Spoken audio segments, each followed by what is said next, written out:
Yesterday, when Sayadaw was speaking about Khanika Samadhi in theory and practice, he talked about what is said in the text.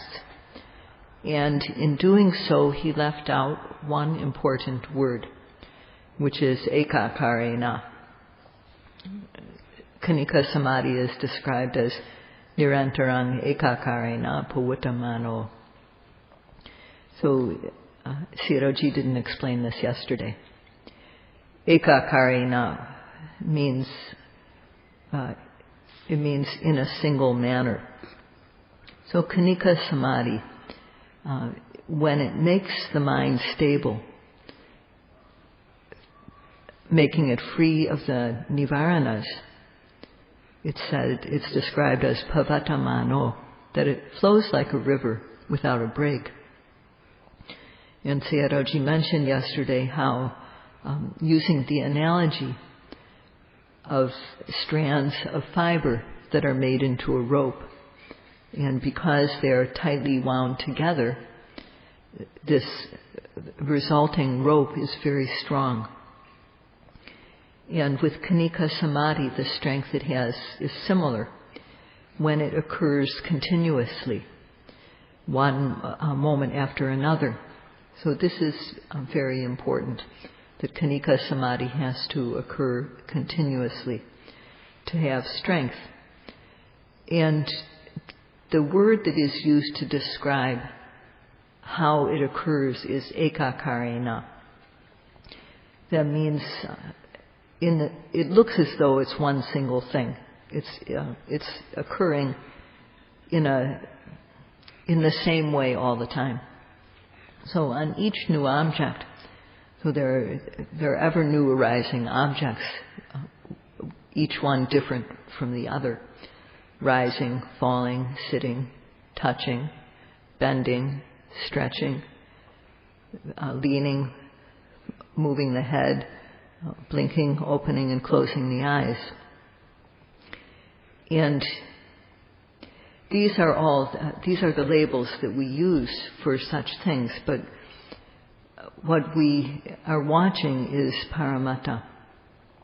So these are the qualities of hardness or softness, flowing, stickiness, solidity, heat, coolness, lightness, stiffness, tension, seeing consciousness, hearing consciousness, smelling consciousness, and so on.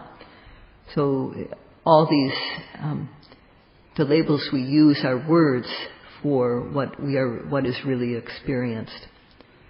So, and this is correct, because the object and the vocabulary that we use to describe it are different. And in Vipassana, the objects are changing all the time. They vary. But because of the aim and effort, Jhana is arising, Jhana occurs. Or one can say, in other words, that virya, sati, and samadhi, effort, mindfulness, and concentration, are occurring continuously. So it looks like there's just one thing. And this is what is meant by ekakarena. The object differs, but the same type of mindfulness is happening again and again and again. And where is it that this Khanika Samadhi is occurring? It's occurring on the ultimate realities of Rupa and Nama, which are presently arising. So this is something that Sayadaw left out yesterday, and he is correcting it at this moment.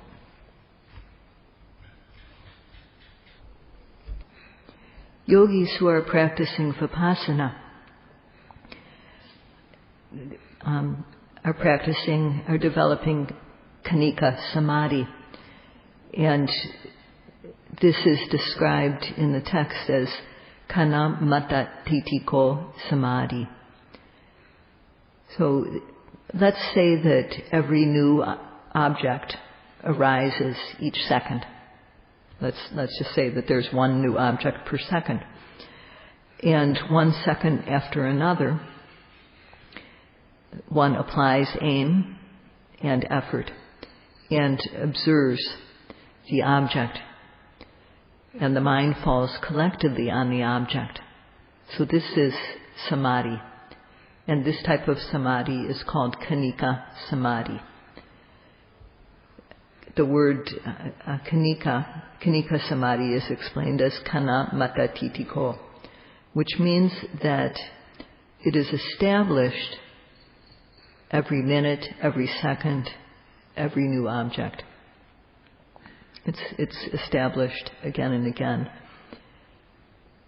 So when we use the word khanika to describe samadhi, then we understand that there are other types of samadhi too. Khanika samadhi, or momentary concentration, is that which can fall collectedly on the arising object every time there's a new object. Every new object of various types. So this samadhi arises, and it's true. So there's the other type of samadhi is that which occurs on a single object again and again continuously. And this is called Paṇḍitā Samadhi. So this Paṇḍitā Samadhi falls just on one object again and again and again. Whereas Khanika Samadhi falls collectedly on ultimate realities, Paramattha Dhamma, every time they arise. So it's a different object every time.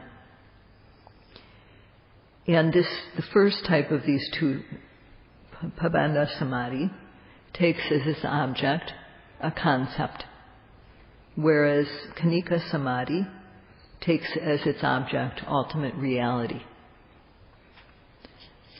And the first type, Paṇḍitā Samadhi, takes something that is not real, but it seems as though it is.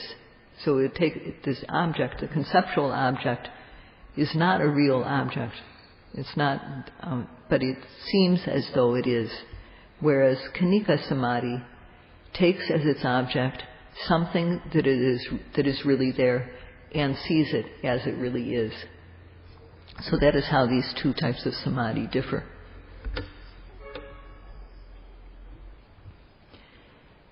Samadhi occurring on a single object is samatha samadhi. And if this occurs one after another continuously, it can keep out the obstacles to concentration and make the mind calm. Khanika Samadhi can do the same thing when it arises on the new object time and again and occurs continuously. So what is the difference between these two? Samatha is used to gain worldly absorptions, whereas Khanika Samadhi is used for discerning nama and rupa, for being able to see that this is the mind, this is matter, for being able to see how they are related as cause and effect, and for being able to see how they are this nama and rupa, which is related as cause and effect, is not permanent. Because it is not permanent, it is unsatisfactory, and it occurs. It behaves on its own. It has no inherent self. Paṇḍitā Samadhi, or the samadhi that is in samatha, has two stages. The immature stage, which is called upachara samadhi, or neighborhood concentration, and the mature stage, which is called apana in Pali, which means absorption. And just like in school, we have grade 1, grade 2. in the Dhamma too. We have grades like this. So with samatha, it is used to gain worldly jhanas, worldly absorptions. And when one dies, if one dies with those capabilities, one will be reborn in the Brahma worlds. So this is where it leads. Or one can also use the jhana, the worldly absorption, as one's object of meditation with Vipassana. So one can observe, one can develop the jhana and then come out of it and observe that with Vipassana. And from that one can develop Vipassana jhana. And for doing this, samatha is very useful. What it's like is, say you have to cross a river and you have a good boat, a reliable way to get across the river, a boat, a vehicle for getting you across.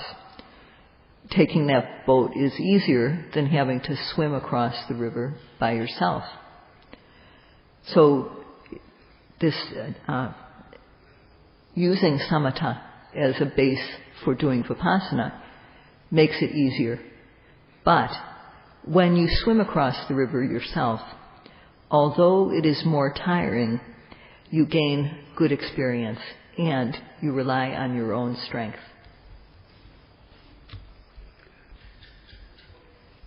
So samadhi is the same in either of these. Samadhi is what makes the mind stable. And when the samadhi falls on one object collectedly, then there is virya. Virya is the opposite of laziness. And if one's aim is good, then aiming is the opposite of the mind which does not want to do anything, which is tandi. So with good aim, the mind will be fresh and open and blossoming.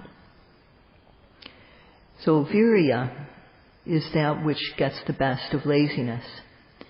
It gets the better of laziness. And therefore, when there's virya, the mind is not cool and sluggish, it's active.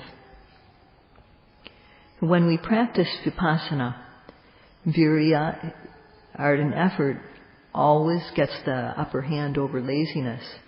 And vitakka is the opposite of tinamita, so it dispels this factor. So in worldly jhana, on the other hand, we don't need ardent effort. The object needs to be in focus. So the knowing mind needs to be focused accurately on the object. There needs to be aiming. But there's no need for there to be application of much effort at all. So when the aim is accurate on this single samatha object, then vichara arises, the quality of the mind rubbing against the object. And then there's joy. One feels joy about when the vichara arises, joy follows it, and the happiness, and we feel good. And then one-pointedness develops, ekaggata, which is samadhi. And as this ekaggata occurs again and again, the samadhi deepens. This samadhi, this type of jhana, does not know nama and rupa, mind and matter. It doesn't know the common characteristics of nama and rupa, that it arises and passes away, is suffering, or has no self.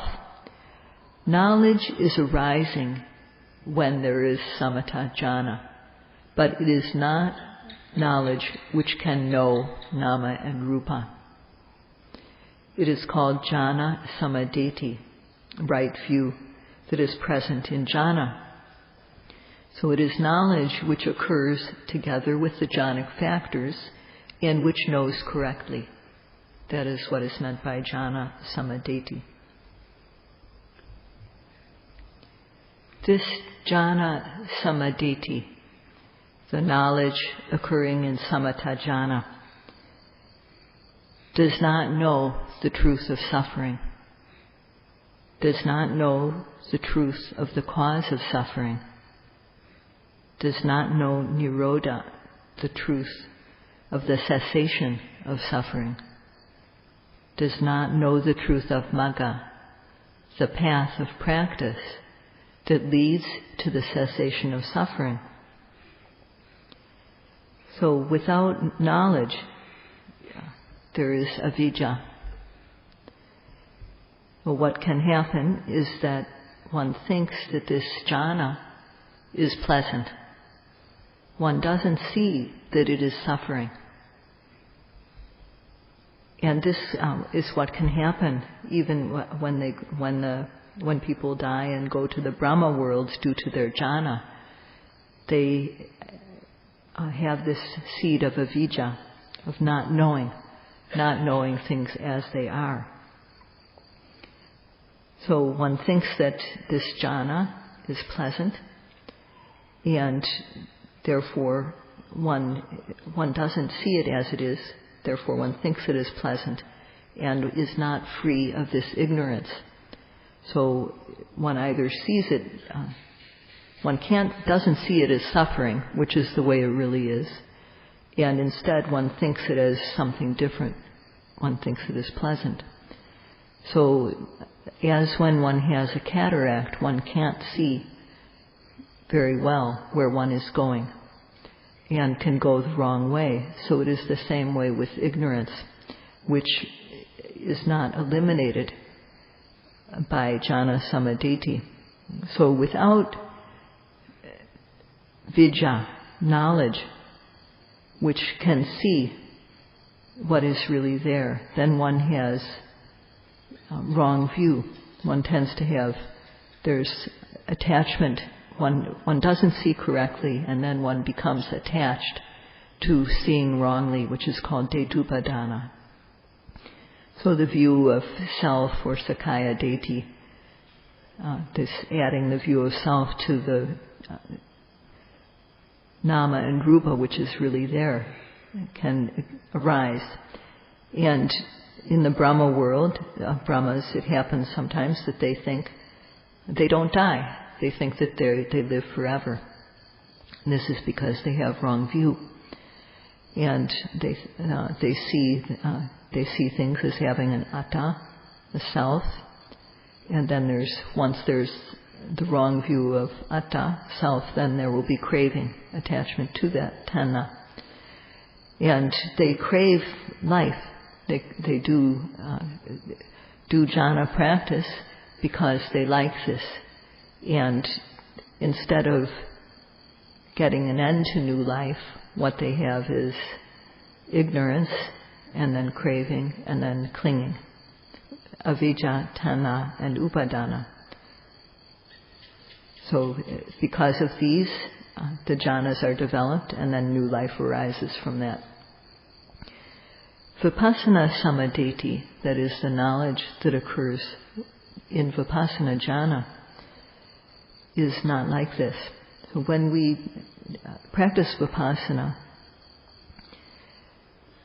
one develops a lot of sati. The word used is satima.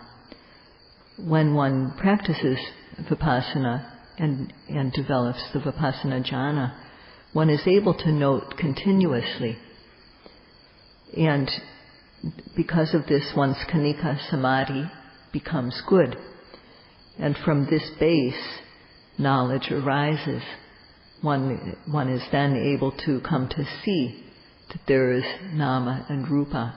The knowledge which can discern mind and matter arises. And following this, one comes to know how nama and rupa are related as cause and effect. From these two types of knowledge, Vipassana knowledge develops. So this is becoming free of avijja.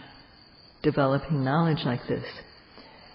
So on the object that one notes effectively, that one notes accurately, then there will be no avijja, there's no ignorance, and there's no sense desire, kama, tanha, arising with regard to this object.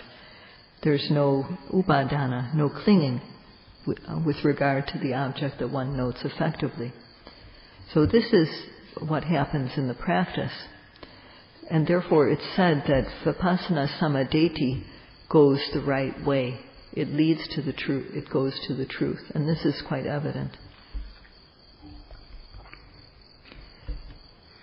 When one doesn't know the nama and rupa, the truth of suffering that exists in every person, not knowing this and therefore clinging, these are called upadana, basically clinging. So not knowing about the truth of suffering, not knowing that there is clinging to rupa and nama, one won't practice. Not knowing the benefits that one gets through satipatthana, one won't do the practice. Or if one doesn't believe in the benefits, then too one won't practice. Or if one doesn't believe wholeheartedly, it's said, ekakarina pavattamano.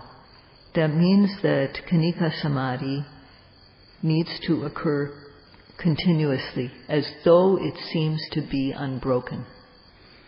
And if one does not believe this, then one won't work to bring it about.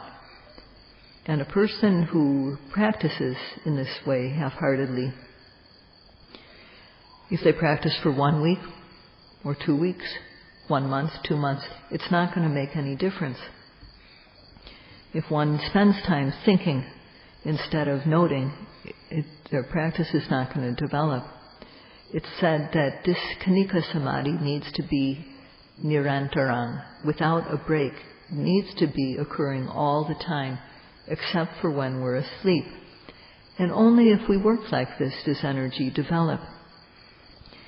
Sayadaw mentioned the example of the car, which has to be operated in order for the battery to have a charge. If we don't operate our car, the battery in time will die and we won't be able to start the car.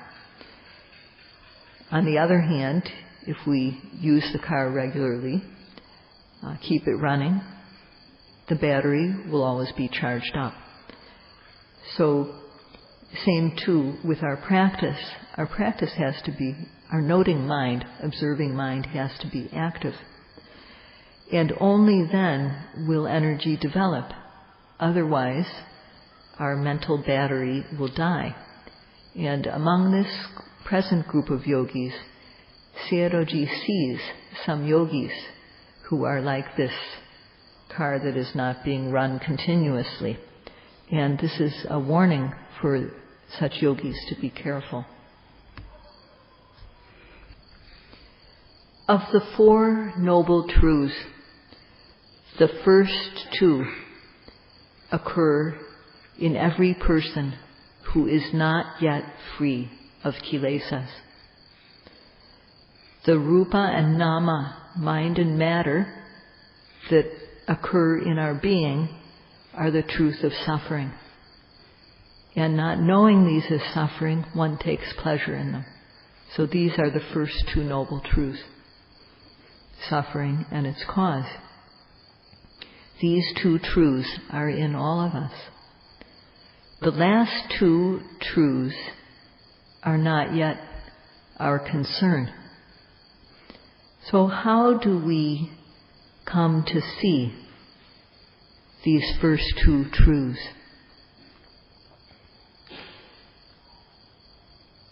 This method of practice is for coming to see these first two truths. And first of all, we have to learn this method. And second of all, we have the chance to meet with the teacher where we can ask questions This is called paripocha. First of all, hearing the method, learning the method is called ugaha. Second, paripocha, having the question time to discuss, ask questions. And then one has to listen carefully. This is called sadhana. One listens carefully and one takes it in so as not to forget. This is called dharana. And then one has to put it to use. This is samasana. Using the instructions. That means to apply effort and aiming in order to observe the object, the arising object, and to make the mind concurrent with the object. And if we do this, then for sure there will be pativeda.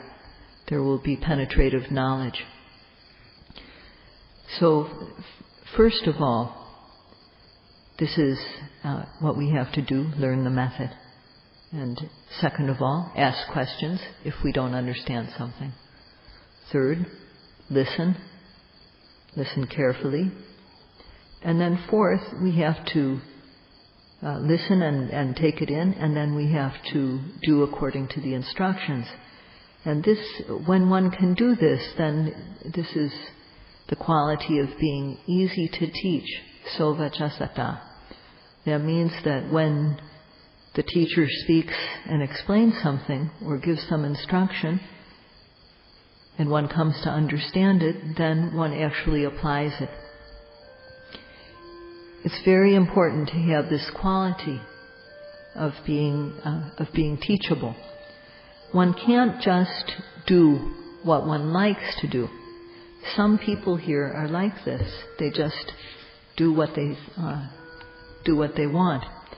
So if one really wants to become free of the kilesas, then one needs to listen carefully.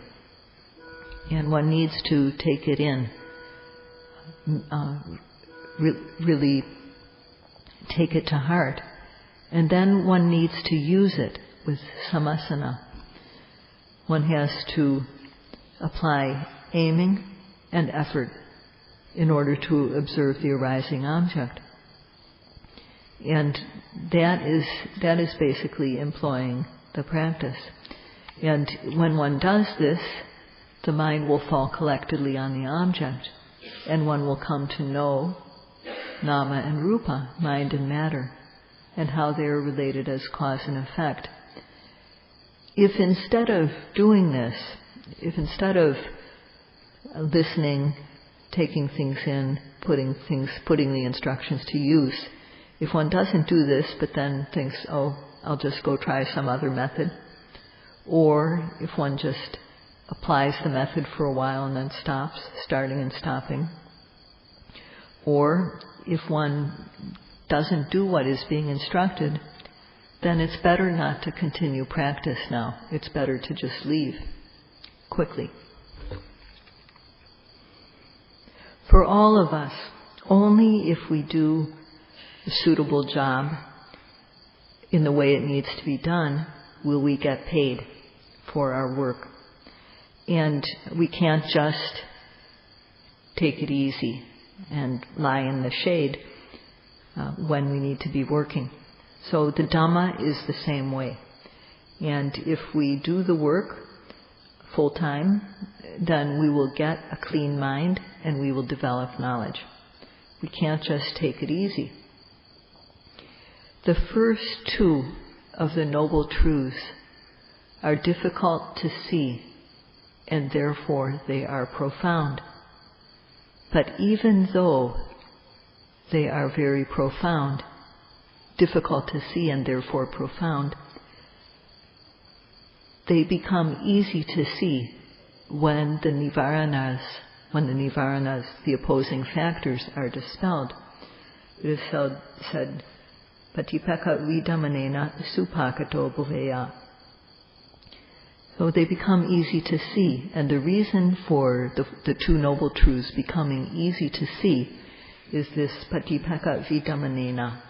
That means because of being free of the nivaranas, the first two noble truths, which are difficult to see and therefore profound, become easy to see.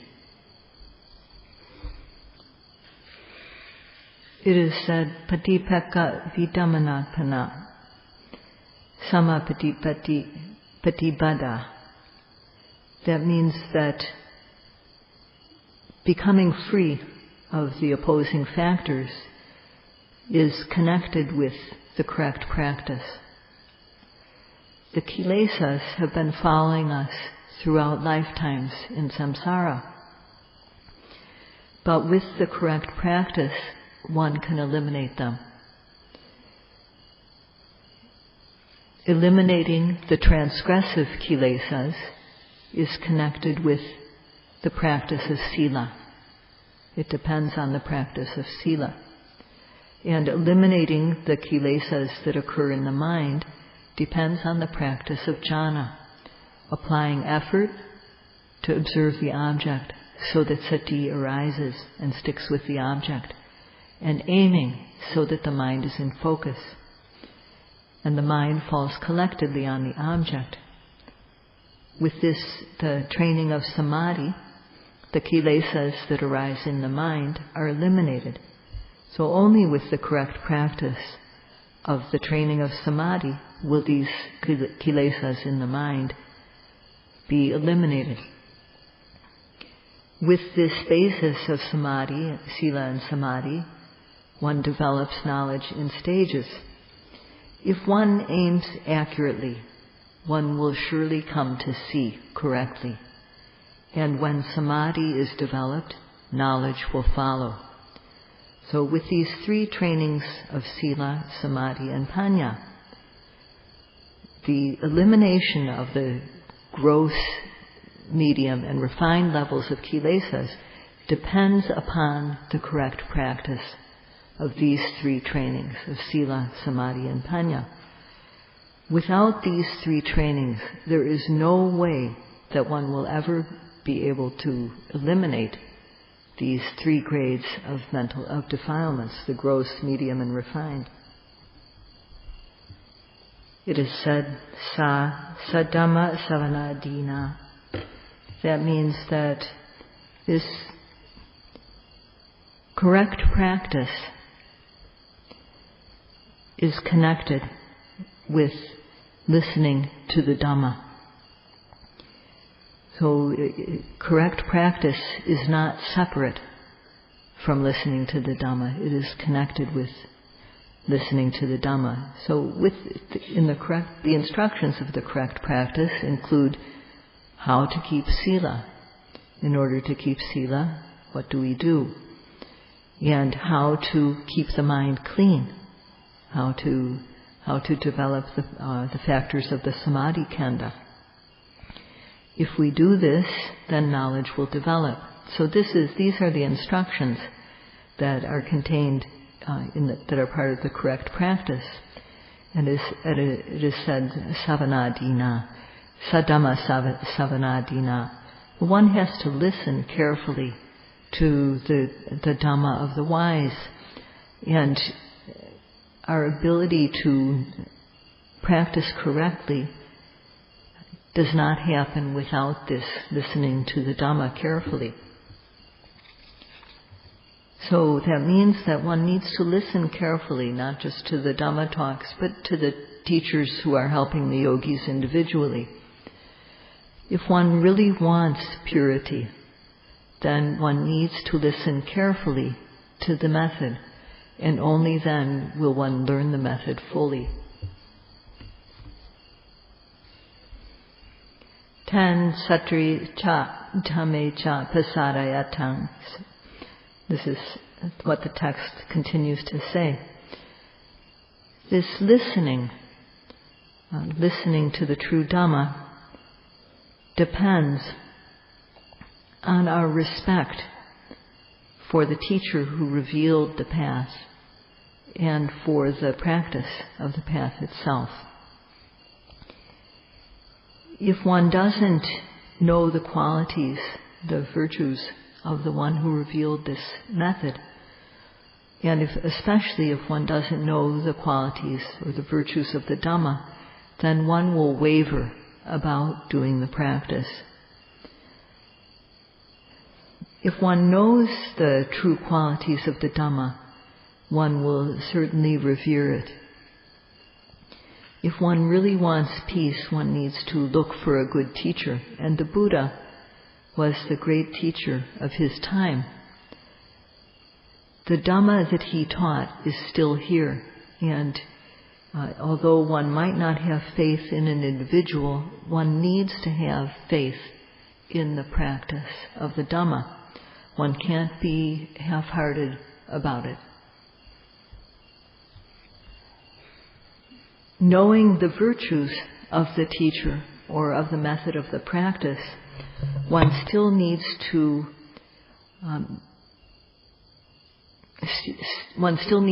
want to gain this thing. One needs to want to gain the results and to work to gain them. And when one knows the virtue of the teacher, then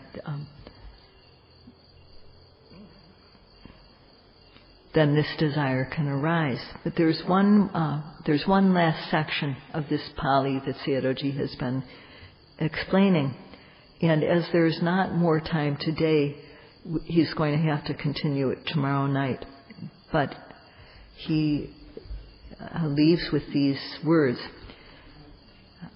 The yogis now have the chance to practice.